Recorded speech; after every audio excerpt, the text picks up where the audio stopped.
Mes chers frères et sœurs, une seule chose je nous propose aujourd'hui pour notre méditation. Ne perds pas le temps à espionner la vie de l'autre. Concentre-toi sur l'essentiel. Le méchant épie le juste. Il cherche à le faire mourir, nous dit l'auteur sacré du Psaume 37 au verset 32. Espionner, c'est fouiller de manière indiscrète. Espionner, c'est fouiner. Mes chers frères et sœurs, plus on s'acharne à espionner dans la vie de l'autre, plus on s'expose nous-mêmes. On se détruit et on détruit l'autre. Car espionner, c'est détruire. Passer son temps à espionner la vie des gens est la preuve suprême qu'on est à l'œil de Satan. C'est Satan qui nous espionne pour voir nos failles afin de nous détruire.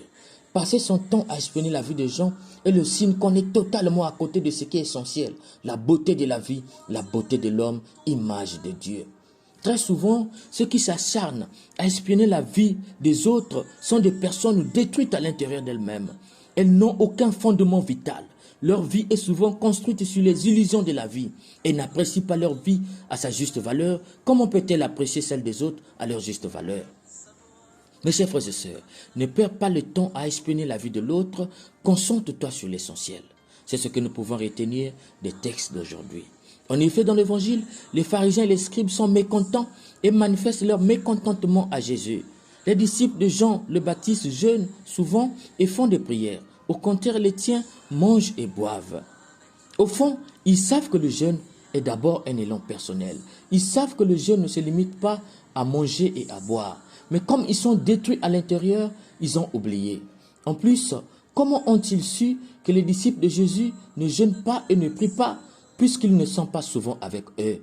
C'est ce que nous avions appelé passer son temps à espionner la vie des autres. Pourquoi ils le font? En vue de détruire Jésus et ses disciples. C'est un mécontentement qui vient du fait d'espionner les autres en vue de remarquer ce qui manque chez les autres pour se sentir supérieur ou les détruire. Cependant, en espionnant Jésus et ses disciples, ils ont oublié l'essentiel. Dieu était là au milieu d'eux. Or, vivre quotidiennement avec Dieu, c'est comme vivre déjà au paradis. Et au paradis avec Dieu, c'est un festin éternel. D'où Paul dit dans la première lecture aux Colossiens, le Christ est l'image du Dieu invisible. Pour dire réellement qu'au milieu d'eux, Dieu était là, mais eux, aveugles par l'espionnage, n'ont rien vu. Mes chers frères et sœurs, à force de fouiller à l'extérieur de la vie des autres, on oublie non seulement la sienne, mais on s'allie à Satan, l'ange destructeur et diviseur. On perd le sens d'appréciation de la personne à sa juste valeur.